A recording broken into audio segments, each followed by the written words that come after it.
Hey everybody, welcome back. Today I'm talking to you about the hottest comics coming out July 27th, 2022 and my top 10 picks for it.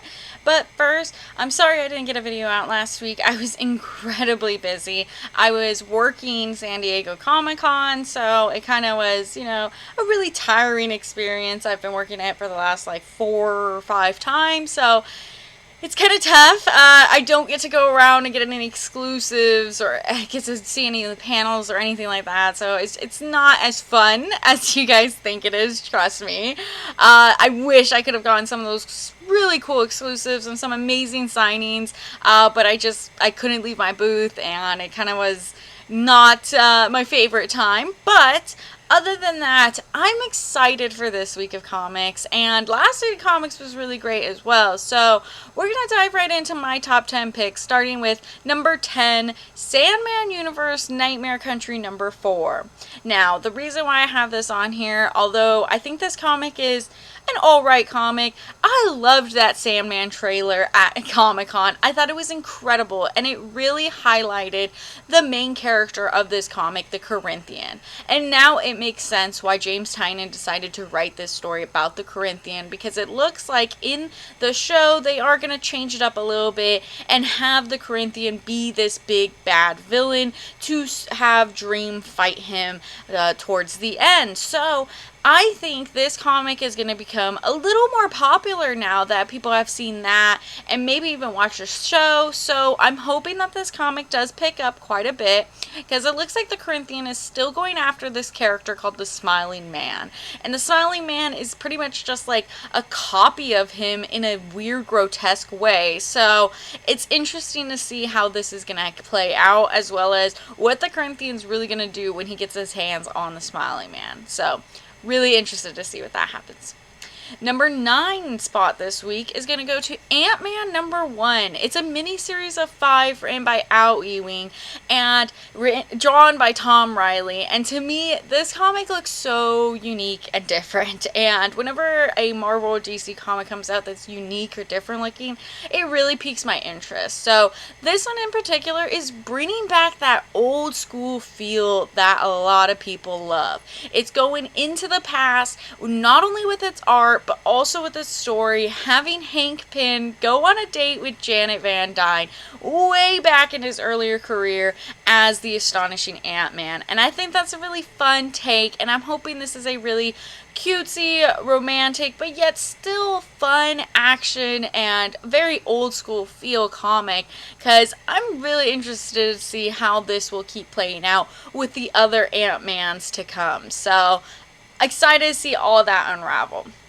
In my number 8 spot this week is going to go to Bloodborne Lady of the Lanterns number 1. Now this is written by Cullen Bunn, and I am so excited for this. I love From Software, I've loved Elden Ring, and Bloodborne is no exception. Bloodborne has this incredible gothic-esque feel to it, and it just makes it so different yet scary and very action-packed. And to have this incredible video game have so much lore in it too, it just makes it so cool and different, and I'm excited to see how these monsters play out in comic form instead of just the video games. Plus, Bunn is a master of horror, so I'm really looking forward to seeing how he portrays all of this. He's also written past Bloodborne comics. If you haven't gotten a chance to read those are in collected formats as well. And I just hope that this is just like a really kick-ass comic, and I hope it's that much fun. In my number 7 spot, it's going to go to Iron Cat number 2. Now, Jed McKay, like I said, he's one of my favorites at Marvel right now, so I loved issue number 1. I thought issue number 1 was really cool, and it didn't hold back. It showed me who was in that Iron Cat suit, and I appreciate that. I don't want this to be the mystery comic, because that's not what it is. It is a team-up comic between Felicia and Tony Stark, and they're going to team up to go get that Iron Cat suit back. And what mixes it even more drama-filled and romance-based is having it be Felicia's ex-girlfriend that stole it. So I find it so unique, so cool, and fun, action-packed. The art is fantastic. Perez is killing it, and I'm loving this comic. I hope it continues for a while. I know it's only going to have 5 issues, but I hope after that Jed MacKay still writes more Black Cat. In my number 6 spot, it's going to go to Public Domain number 2, written and drawn by Chip Zdarsky. I wanted this book to fly off my shelf, and unfortunately it didn't. So I'm trying to spread the word about how good this comic really is. If you read comics, and you love independent comics, and you kind of have, I wouldn't say a distaste for the MCU, but you kind of see past all of the stuff, and you kind of see how they don't really, how do I put this, appreciate the comic book writers and artists that they take their source materials from. If you could see that and you read this book, you could definitely draw parallels to the two. And I find that really interesting because a lot of the time I get a little upset that comic in the industries don't get appreciated as much as they should. Especially while attending Comic-Con this past weekend, it was tough talking to a lot of people who didn't even know what comics were, you know, and it's supposed to be a comic convention, and it's just like if every comic creator that I went and saw, they didn't really have a line, and it kind of is sad to see that those people aren't really appreciated as much as they should, especially at a place like Comic-Con. So it kind of breaks my heart a little bit. And with this Public Domain, it really shows and highlights that they should be getting the recognition. They should have ownership to their own creations. They should be able to do all this. And I find that so good, and he does it in such a way where it still has a comedic relief to it as well. So really looking forward to issue number 2.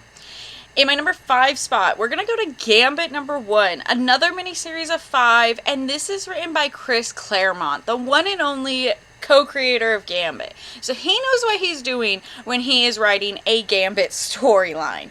Now, this one is going to be a previous story where Gambit has met Ro, who is a child version of Storm that was put into a child's body. Very complicated situation. Essentially, it's Child Storm, and he will be taking care of her in this adventure and really proving to us how he is that superhero that he has really become, the one and only Remy, the one and only Gambit. So I know a lot of people are looking forward to this, and yeah, I am no exception. In my number 4 spot, it's going to go to Something's Killing the Children number 25. Congratulations to James Tynion and to Something's Killing the Children for winning their Eisners. And, you know, he killed it again this year. I should have seen it coming, but I kind of wanted more people to win. I wanted different people to win. I want more recognition, but that's just me. Nonetheless, Something's Killing the Children is a fantastic comic, and I am so excited for issue 25. This is going to be the big issue that everyone's been waiting for. Something happens in this that everybody is going to have their head turn. So, what is it? I'm not too sure. I know it's going to have something to do with the Cutters, which are just so creepy and scary. And they are after our one and only favorite, Erica Slaughter. So, what happens to her? I'm not too certain, but boy, am I excited for this. In my number 3 spot is going to go to Superman Space Age number 1. This is a 3-part story written by Mark Russell and drawn by Mike Aldred, and oh man, the Aldred's arts are always so fantastic. The feels. Mark Russell also does an incredible job at doing just like a classic story. So I'm so excited to get a really good Superman story because I'm really missing Superman right now. So this really takes place during Crisis on Infinite Earths, and when Superman realizes that pretty much the world he knows is going to come to an end and those he loves are about to die. What can he do to stop it? And in none other but Superman classic fashion, he has to save the day. He has to save those he's loved. And what is the backlash of the world going to do if he can't do it? So he has this dilemma in his head and this problem that he's fighting off. So do I think it's going to be an action-packed comic? No. Do I think it's going to be a really impactful story? Yes. And that's what I'm here for. So I'm really looking forward to this storyline.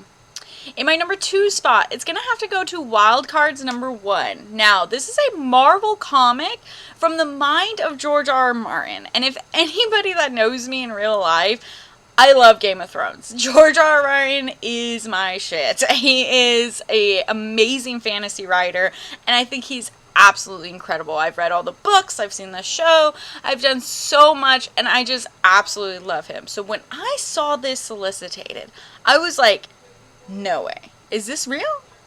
Because I felt like this was directly towards me. Basically, he has written tons of short stories and novels over his past 40 plus years of writing, or however long. It's been a really long time, and this is one of them.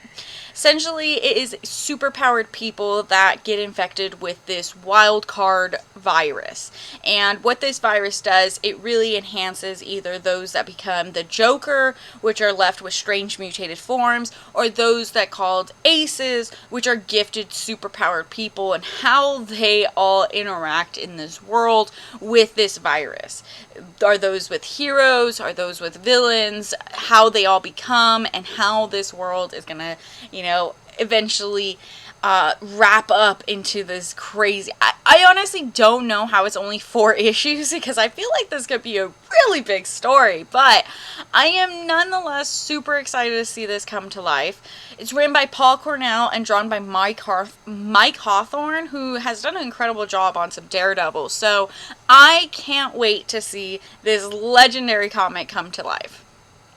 Now, before I say my number 1 pick, I just have a few honorable mentions. Amazing Spider-Man number 6. It's like this really big issue for Spider-Man. So if you're into that, definitely get one of those. They got some great covers for everyone. Book of Shadows. It's a vault book. It seems like a very interesting tale of where it's Valiant, where all the Valiant characters come into play. Punk Mambo and, Shadow Man and all of that. And they're really just teaming up. It seems really fascinating, and Cullen Bunn writes that as well, so I'm really looking forward to that. DC Mech. Now, I know this is kind of like but I think there's a great cover with Dan Mora, and it could be interesting. They could do it right, but we'll have to see. House of Slaughter number 7. I'm really liking the Scarlet Mask, but I feel like it's been forever since the last issue, so I kind of forgot some things, but luckily, we have issue 7 coming out, and hopefully I can remember once I read it. Radiant Black number 16. This book is poppin'. It is becoming clearly one of my favorites, and I just absolutely adore it. Strange number 4. Another fantastic book. I think this one will really gain some revelations. Vampirella year 1. I can't wait to see what Christopher Priest has in store for a younger Vampirella. And Variants number 2. The first Variants really impressed me, and with all that Daredevil news, I am loving anything with Daredevil in it. So, absolutely excited for that. Now, for my number 1 spot, it's none other than Detective Comics number 1062. Now, written by Ram V, drawn by Raphael Albuquerque. It's a brand new team for Detective Comics, and I am so stoked.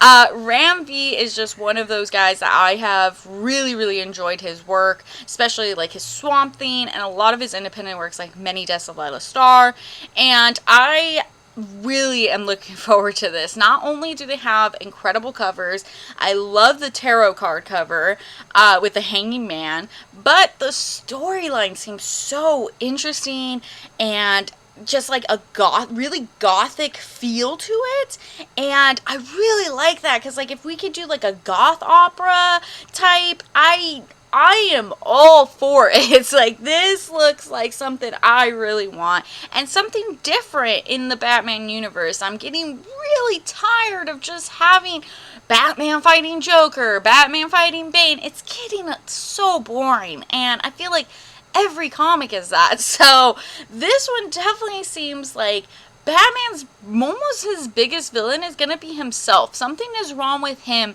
and he cannot figure out what it is or what is happening to him. So he's going to have to do some tests and figure out how is everything happening, and are the real demons just himself and his inner beings, or are they really out there, you know? I'm sure there's going to be some crazy bad villain in this, and that's totally fine. I just want it to read a little different. I want it to read more goth noir. I want it to read more, you know, obscure-like. So I have high hopes for this Detective Comics, and I hope you guys do too, because I am really, really pumped for it. So that's going to be all my top 10. There's so many comics, many more coming out this Wednesday. Stop by your local comic shop. Have a great day.